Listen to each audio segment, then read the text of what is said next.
Hi, I'm Tony Malone, and as many of you have been watching, this is the Paint With Me series, and I've had a lot of interest about equipment. So I'm going to talk through some of the key equipment I use and just to show you what I think works and what doesn't. And remember, this is entirely personal. What works for me may not be what works for you. So let's start off with paper. And if I'm out and about sketching, I use this from St Cuthberts Mill, and it's a nice smooth texture. It's a knocked finish. 300 GSM, so it's quite thick, and these are about £8 in the UK. Now, one of the things I am famous for are my postcards, and I use a metal tin which comes from Amazon. It's made by Hanul, and you see I have mine branded up, but they don't generally come like that. They usually come blank, and again, it's a nice finish. Sometimes I get a different finish in the pack, sometimes I don't, but what I really like with this is it takes watercolour very well.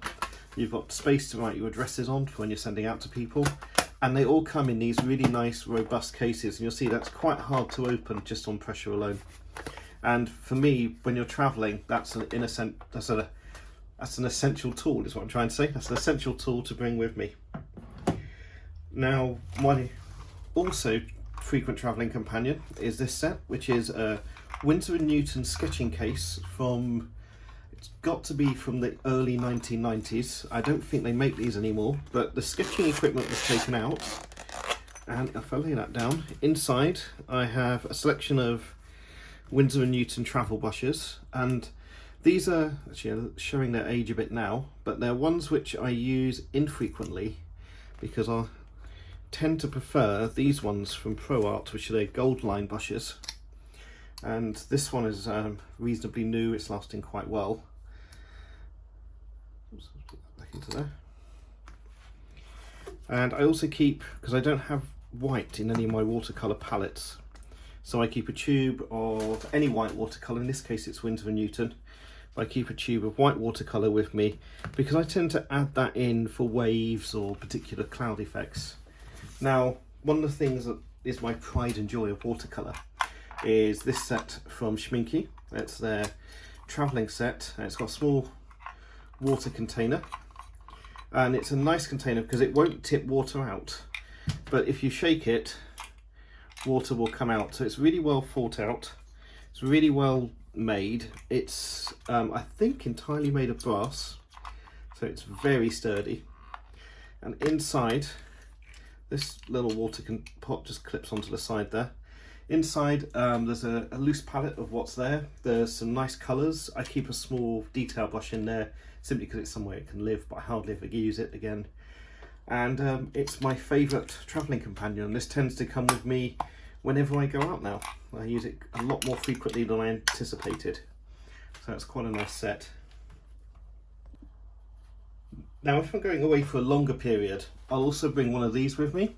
And these are, again, very inexpensive. They're about £2.50. Available in Hobbycraft and Amazon. And it's simply a water bowl, which has got a measure for you to balance a brush across it if you need it. So it's a nice, well-made bit of kit. And these last years. I tend to lose them before they ever wear out. If I'm going away for a longer period, this is a second palette which accompanies the first. And this one's got some colours from White Nights or St Petersburg watercolour. And it's simply one of their sets which I've put into a third-party case which come off of eBay. I think it was a couple of pounds, and it's just another set just to expand the colour options if you're out and about.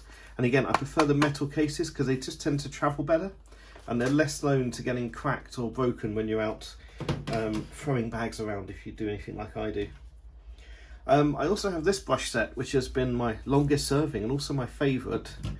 And again, it's the gold line folding brushes, or now called Midas Touch by Pro Art. And in this set, I've got this one, which is a round. I have a filbert and a flat brush. The filbert in this, actually, I tend to use very frequently. It's a nice brush to use. You'll notice it's just got that sort of rounded edge that sort of creates an arch. And it's a nice brush to use either as a flat or as a round detail one. Now, this set's getting quite old, and actually if you notice with this, it's slowly starting to crack up on the wood and the glaze. The brushes also are very hard to clean up now.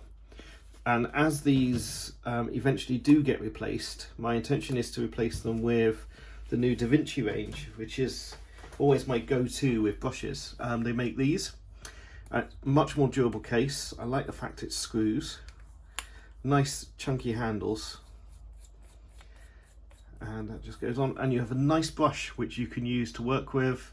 It's got a nice feel to it. It feels like a much larger brush. It doesn't really feel like using a travel brush, and it's just very enjoyable to use. And I tend to buy some more of these. I believe they sell a travel set, but I've not looked into that yet.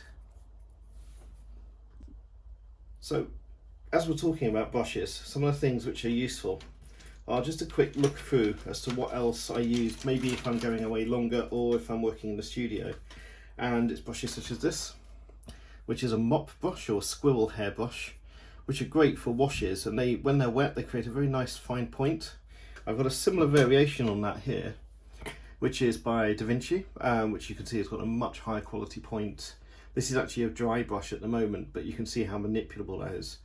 It's a nice wooden handle and very heavy. And it's got this interesting metal tip, which actually allows you to draw with to create metal etchings as you drawing on paper.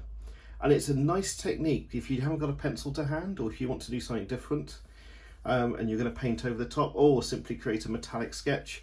This tip's a wonderful drawing tool, originally used by some of the great masters. I have a sword brush, also known as a dagger brush.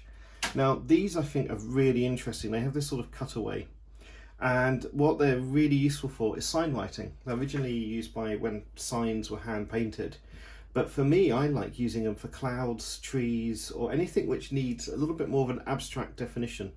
They're also very useful if you load up with paint and using a flicking technique to apply colours and splodges to card, as you've seen I use in some of my work. I have a large wash brush. This one's a Dalaroni. It's a very soft brush, which is just really to put water across.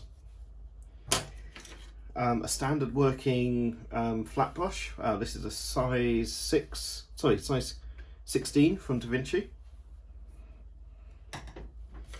And a fan brush. I have to confess, some people use the fan brushes all the time, but I tend to only use them seldomly.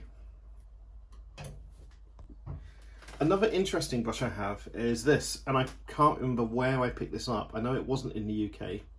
And it's a cork with a long metal stick and a cleaning brush.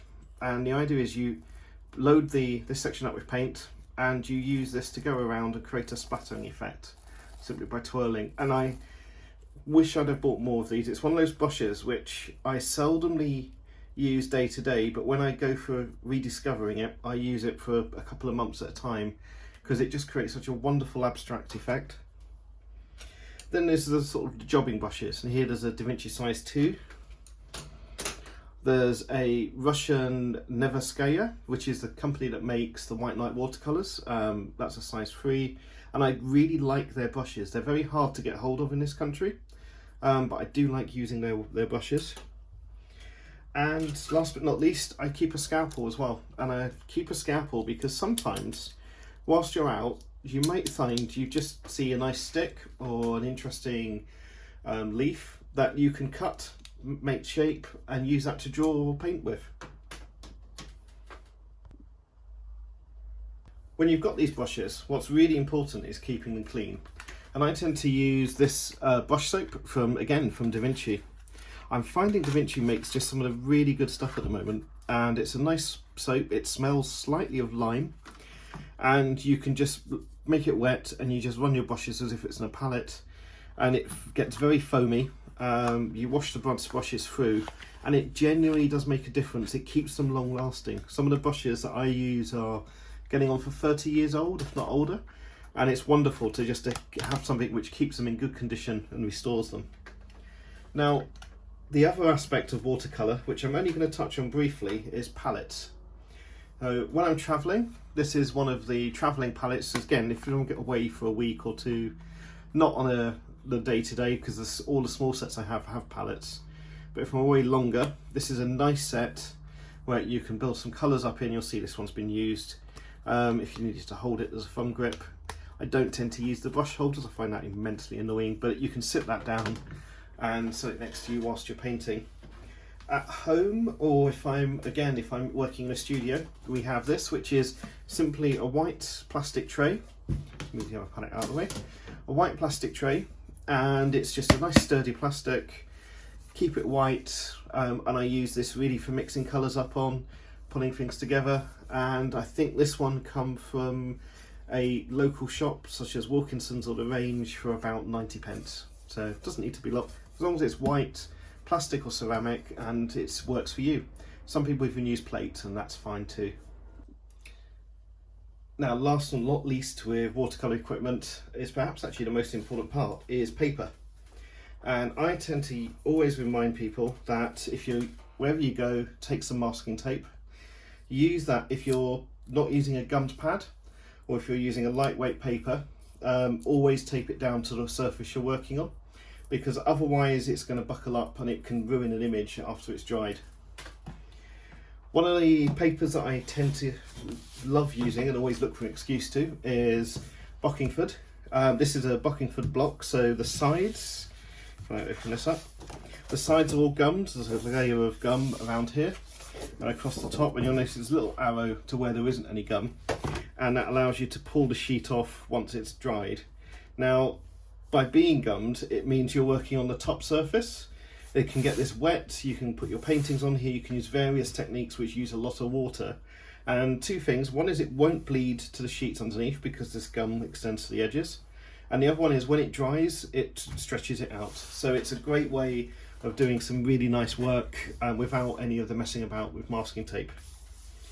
Incidentally, their papers are made in the UK and of fantastic quality, and I feel really good value. It's worth checking your local art shop for stockists for this, and also Amazon and eBay as well.